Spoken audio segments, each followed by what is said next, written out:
Observem só. Após a cápsula, notem que o néfron ele forma um tubo que é todo contorcido. Um túbulo todo contorcido que fica perto da cápsula, próximo à cápsula. Vamos dar um nome? Túbulo contorcido proximal. Beleza? Fácil, né? Galera, o túbulo contorcido proximal fica naquela região mais alta do rim, fica no córtex do rim. Porém, ao final do túbulo contorcido proximal, uma alça mais fina é chamada de alça de Henle. Essa alça do néfron é chamada de alça néfrica. Observem que a alça néfrica, como toda alça, desce, faz uma volta, sobe. E forma lá em cima um novo túbulo contorcido, no córtex. Túbulo contorcido, só que agora distante da cápsula, túbulo contorcido distal. E esse túbulo contorcido depois finaliza encontrando um tubo principal. Observa que tem um túbulo contorcido finalizando no túbulo principal, mas tem outro chegando de outras regiões. É como se eu tivesse um tubo principal onde vários néfrons desembocam nele. Ele está ali coletando o que os néfrons produzem. E por isso ele é chamado de ducto coletor. Então vamos para as estruturas do néfron de novo. Cápsula, túbulo contorcido proximal, alça néfrica, túbulo contorcido distal e ducto coletor. O ducto coletor, o que passar por ele vira urina. Essa urina cai na pelve, da pelve vai para o ureter, do ureter para a bexiga e da bexiga você elimina. Beleza? Então vamos agora avaliar, hein? Pelo túbulo contorcido proximal, entram diariamente 180 litros de líquidos. Agora a missão do néfron é decidir o que ele vai devolver para o sangue. Galera, a princípio, nessa primeira parte, ocorre uma filtração muito intensa, tá? E basicamente ela pode devolver qualquer coisa para o sangue. E isso funciona como? Observem que o sangue passa ali próximo, os túbulos e o vaso sanguíneo estão em contato. A diferença de um lado para o outro vai determinar se eu tenho muito de uma coisa aqui, naturalmente vai ser difícil jogar mais essa coisa para cima. Vamos fazer uma comparação? Imaginem o seguinte, eu tinha muita glicose no meu sangue. Eu vou ter muita glicose na minha urina. E eu vou ter muita glicose no sangue. Se eu tenho muito em cima e muito embaixo, é difícil jogar para cima de volta. Mas, se eu tiver pouco em cima, quase nada, e muito aqui dentro do néfron, vai ser mais fácil ir de onde tem muito para onde tem nada. O néfron vai deixar que as coisas retornem para o sangue à medida que você for avaliando que tem pouco daquilo no sangue. Naturalmente, tem coisas que são tão importantes que a gente não quer que elas sejam eliminadas. E aí a gente devolve mesmo que seja à força. Resumindo, algumas coisas voltam naturalmente, seguindo a tendência de onde ela está mais concentrada, no caso, dentro do túbulo contorcido proximal, para uma região onde ela está menos concentrada, no caso, o sangue que está ali fora. Ao longo de todo o processo, uma das etapas mais importantes é você pensar no retorno de água. Lembre-se, galera, que a água compõe a principal parte do seu corpo. Então não podemos ficar perdendo água indiscriminadamente. Por isso, sempre vamos tomar cuidado com a água. Por exemplo, na descida da alça, observem que ela é estreitada. Com isso, nós conseguimos alterar a pressão dentro dela. Ao aumentar a pressão, nós forçamos a saída da água. E a descida da alça é completamente focada no retorno de água para o sangue. E na descida da alça você vai gravar que tudo que está ali de água tem uma tendência a voltar nessa região até pela pressão que ocorre aqui. Beleza? Então vamos lá. Túbulo contorcido proximal, basicamente qualquer tipo de molécula pode retornar ao sangue ali por transporte passivo ou ativo de acordo com a sua necessidade. E na descida da alça, basicamente água. Galera, assumindo que quando nós estávamos descendo pela alça, nós tínhamos ali dentro ainda muita água e muitos sais, à medida que fomos descendo pela alça, a água foi sendo devolvida para o sangue. Com isso, a quantidade de água dentro do néfron diminui, porém, a quantidade de sais permanece. Avalia comigo uma coisa. Se eu tenho agora uma concentração de sal, se eu tenho agora uma quantidade de sal igual a que eu tinha antes, porém esse sal está diluído numa quantidade menor de água, isso significa que esse sal agora está mais concentrado.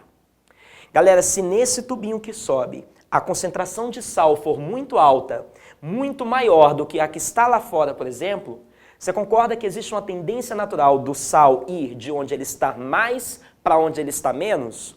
Logo, de dentro do néfron, onde ele está muito concentrado, para fora, onde ele está menos, e com isso ele retorna ali para o tecido do rim. Então a subida da alça basicamente é focada nesse retorno de sais, para ser mais específico, principalmente do sódio. Beleza? Galera, até aqui tranquilo? Então vamos fazer o seguinte, vamos falar agora do túbulo contorcido distal. Vamos comigo? Bem, pessoal, ao chegar no túbulo contorcido distal, nós temos agora dentro do néfron um líquido agora que tem uma concentração de solutos menor que a do sangue. Calma aí, Vitor, me explica melhor isso. Tudo bem, vamos lá. Ó, galera, quando nós descemos com filtrado por dentro da alça, a alça tentou retirar água. Na subida, ela tirou ativamente sais, ativamente e passivamente. Qual é a maior importância da retirada de sais nessa subida? À medida que os solutos saem, eles permanecem no tecido em volta do néfron, o que faz com que o tecido em volta do néfron fique muito concentrado em soluto. Ficando muito concentrado em soluto, isso faz com que a água saia naturalmente, até porque a passagem da água ela é sempre algo natural. De forma alguma você vai imaginar que existe transporte ativo de água, sempre de forma passiva. Ao chegar lá em cima, no túbulo contorcido distal, é como se você imaginasse que o túbulo proximal já fez bastante. Já tirou glicose, praticamente toda ela, já tirou aminoácidos, já tirou vitaminas, a alça devolveu água, a subida da alça, a alça ascendente, devolveu sais, e agora não tem mais grandes coisas a se devolver. Porém, essa parte distal ainda devolve, né, algumas coisas por transporte ativo e por transporte passivo. Lembrando, galera, 180 litros entraram e o meu objetivo é que apenas 2 cheguem até a urina. Logo, o meu trabalho é grande e é por isso que eu ainda tenho coisas a fazer aqui. Beleza? Bom, galera, e só para finalizar isso, a partir do momento que esse tubo distal acabar e formar o ducto coletor passa pela medula do rim em direção ao ureter. Ele desce até chegar ali dentro, né, na pelve, para eliminar a urina.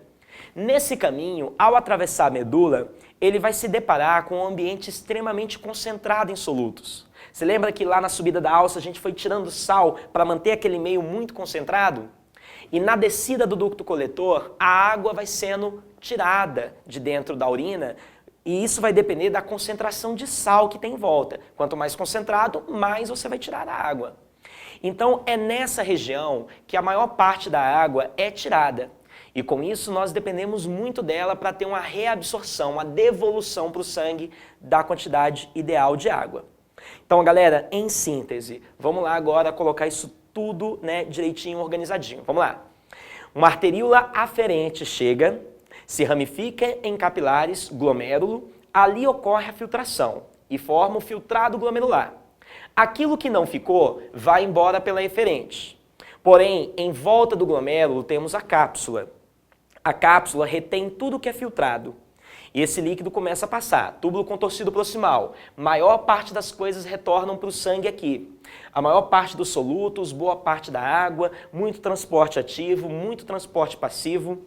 Chegamos agora na descida da alça néfrica descendente. Galera, praticamente focada só em água, beleza? E aqui tem um grande retorno de água. Na subida da alça néfrica ascendente. Na alça néfrica ascendente existe uma parte específica para o retorno de sais, que começa com transporte ativo e também ocorre por transporte passivo. E nessa região a gente mantém em volta a área da medula muito concentrada em soluto. Importante? Importante demais, você vai ver isso daqui a pouco. Na hora que essa alça termina e forma o túbulo contorcido distal, ali eu ainda tenho devolução de determinadas coisas para o sangue. Porém, uma das coisas mais importantes que ocorre nessa região existe uma conexão entre o sangue e essa região que permite que proteínas sejam jogadas ali dentro. Logo, se as proteínas entram ali, elas vão terminar na urina. Ao entrar no ducto coletor, o ducto coletor atravessa por essa região muito concentrada em sais. E com isso existe uma devolução intensa de água ali. Resumindo, lá pela ponta entraram 180 litros de filtrado. Aqui no final terminaram apenas 2 litros em média. E se o valor foi exatamente esse, me conta aí, quanto que você devolveu para o seu sangue? Algo aproximadamente 178 litros.